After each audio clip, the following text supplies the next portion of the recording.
Cultivons les talents de demain avec la Ligue de BKT.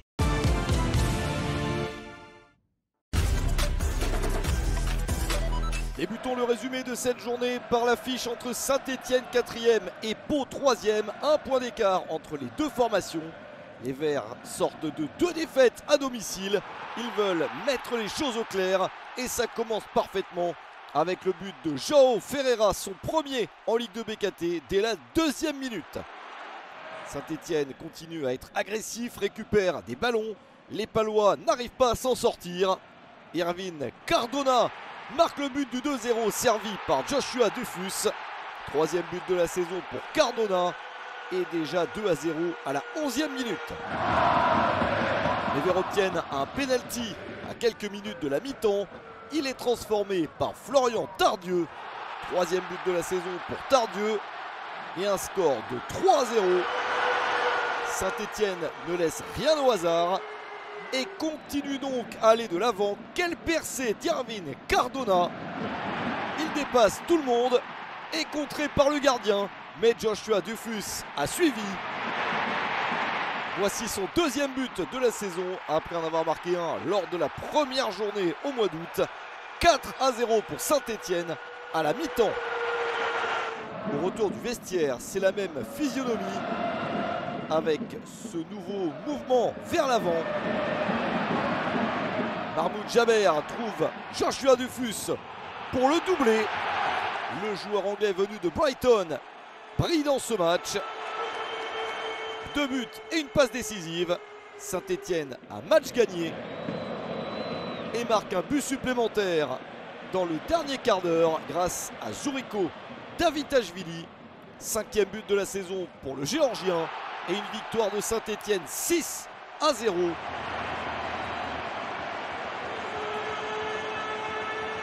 Pau prend même un carton rouge à la fin du match. Setigi Karamoko est exclu. Ça ne change rien à l'issue de la rencontre. Plus large victoire de Saint-Étienne en championnat depuis un 7-0 contre Guignon en 1985.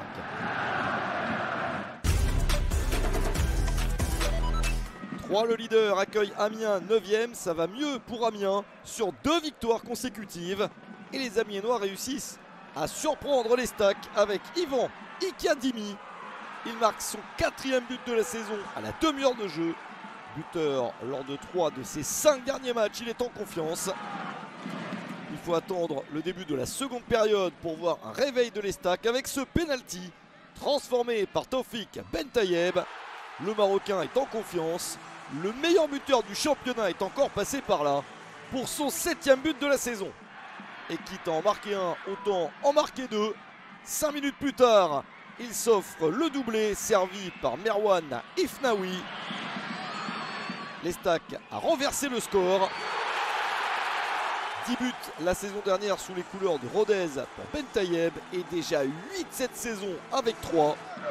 La victoire devient certaine à la 89e minute grâce à Mathis Détourbet pour la passe et Mounaïm El Idrissi pour le but. 3 buts à 1 pour 3 contre Amiens. Le leader est toujours aussi bon, surtout à la maison. 7 victoires à domicile en 7 matchs.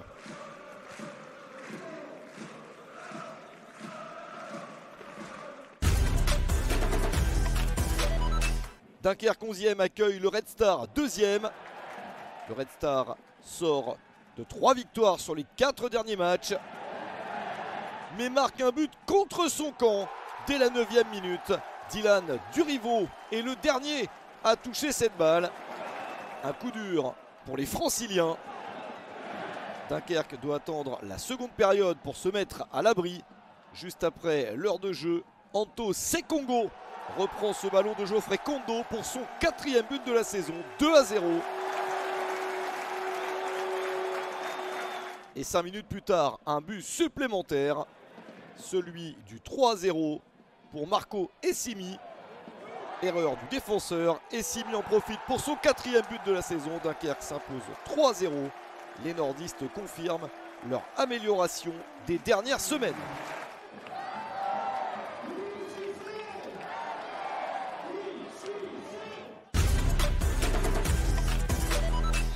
Clermont accueille une équipe de Montpellier qui a retrouvé la confiance. 3 victoires sur les 4 derniers matchs. Et ça se confirme avant la demi-heure de jeu avec Nathanaël Boukou. Il s'est bien battu dans la surface et marque son deuxième but de la saison, 1-0 pour les Montpelliérains.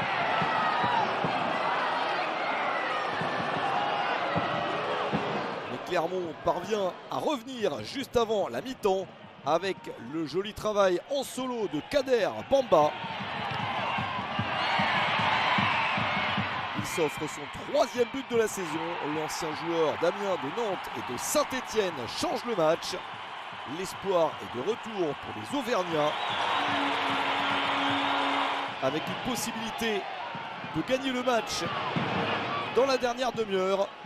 Le centre, le ballon dévié, la parade exceptionnelle de Simon Gapondouenbou. Le gardien de Montpellier sauve son équipe et lui permet de conserver le point du nul, un but partout.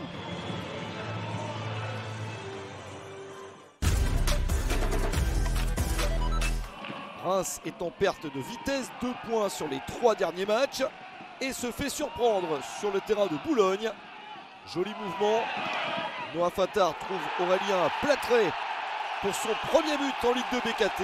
1-0 pour le promu. Mais Reims n'a pas vraiment le temps de perdre confiance. L'égalisation intervient 8 minutes plus tard. Tiemoko Diarra tire et ça rebondit sur Hafiz Ibrahim. Un but partout, beaucoup de réussite pour Hafiz Ibrahim. Keito Nakamura centre et une chute dans la surface occasionne un penalty que le japonais transforme lui-même. 4e but de la saison pour Nakamura. Reims a renversé le score. Les Rémois continuent à aller de l'avant avec toujours Nakamura très actif. L'action est un peu confuse. Les Boulonnais contrent comme ils peuvent. Un joueur va mettre les choses au clair. Teddy Thomas avec ce ballon puissant, précis. 3e but de la saison pour Thomas. 3-1 pour Reims. Les Boulonnais n'abandonnent pas et reviennent quelques instants plus tard. Il n'y a plus que 3-2 pour Reims. Après le premier but en Ligue 2 BKT de Julien Boyer, servi par Sonny Duflo. Alors Reims repart à l'attaque pour essayer de reprendre 2 buts d'avance. C'est fait grâce à la technique de Keito Nakamura. L'international japonais s'offre un doublé et son 5e but de la saison.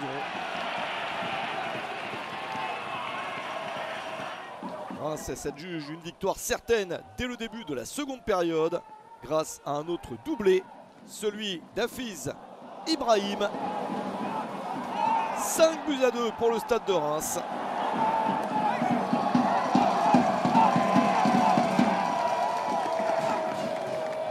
Et même un but en plus à la fin. Celui de Tiemoko Kamara. Servi par Maxime Buzy. 6-2 en faveur de Reims. 6 buts pour Reims en championnat. C'est la première fois que ça arrive depuis un 6-0 contre Noisy-le-Sec en 2001. Le programme de spéciaux, c'est 2 déplacements. Nancy 14e accueille Bastia 18e. Ralentissement pour le promu, 1 point sur les 4 derniers matchs. L'ouverture du score fait du bien, surtout de cette manière.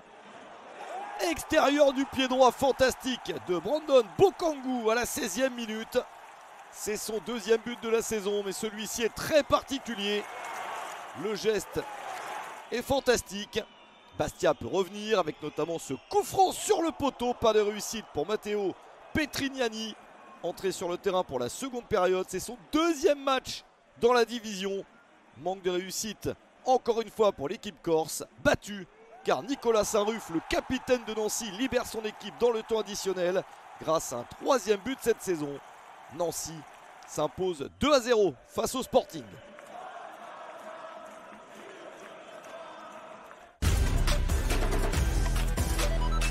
Une victoire sur les 6 derniers matchs pour Grenoble, 2 points sur les 3 dernières rencontres pour Guingamp. On ne s'attend pas forcément à un grand match. C'est exactement ce qui se passe. Très peu d'opportunités. Une pour Yadali Diaby pour Grenoble ici, directement dans les gants du gardien. À peu près l'équivalent de l'autre côté. avec Darly Landou. Mais ce n'est pas suffisamment dangereux. Très peu d'opportunités dans une triste rencontre qui se termine sur le score de 0-0.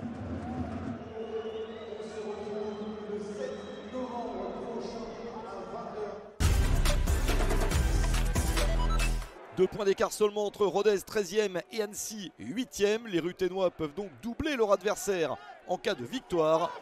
Il faut attendre la dernière demi-heure pour voir le match se décanter grâce à Abdel Rebouche. Geste somptueux. Poteau opposé, le gardien n'y peut rien. Deuxième but de la saison pour Abdel Rebouche. Annecy mène à l'extérieur. Mais Rodez a encore du temps pour revenir. Et réussit sur ce coup franc étonnant à marquer. Le ballon part à droite, à gauche et revient dans la surface sur Raphaël Lipinski. Pour le but du 1 partout à la 77e minute. C'est son premier but depuis la saison 2023-2024. Ce but relance tout. Rodez, poussé par son public, s'arrache dans le temps additionnel. Il marque le but de la victoire. Avec ce tir de Sami Benchama, dévié, terrible pour les Annéciens qui tenaient le point du nul. Mais ils doivent s'incliner de justesse. Rodez remporte le match 2-1.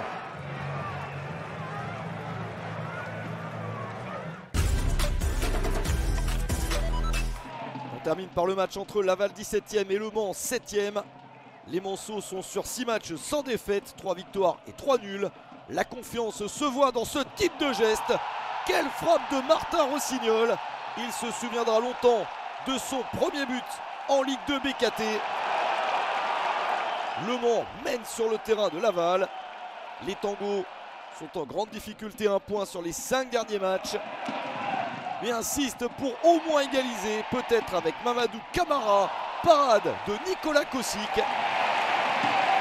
Les Manceaux tiennent une victoire très importante. Mais Laval a encore de l'énergie à revendre et du cœur. Et parvient à égaliser à la 86e minute grâce à un nouveau joueur, Layous Samb. Au terme d'une action confuse, marque son premier but en Ligue 2 BKT à son 2e match dans la division. Il vient de Tunguet, un célèbre club sénégalais. Il est arrivé en cours de saison début octobre. Ce but offre 1 point à Laval, 1 but partout entre Laval et Le Mans.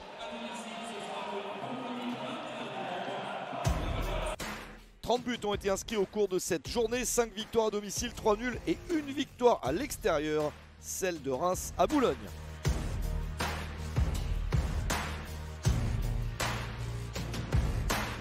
L'Estac a 27 points après 12 matchs, son record à ce stade d'une saison de Ligue 2 BKT. Saint-Etienne remonte à la 2e place.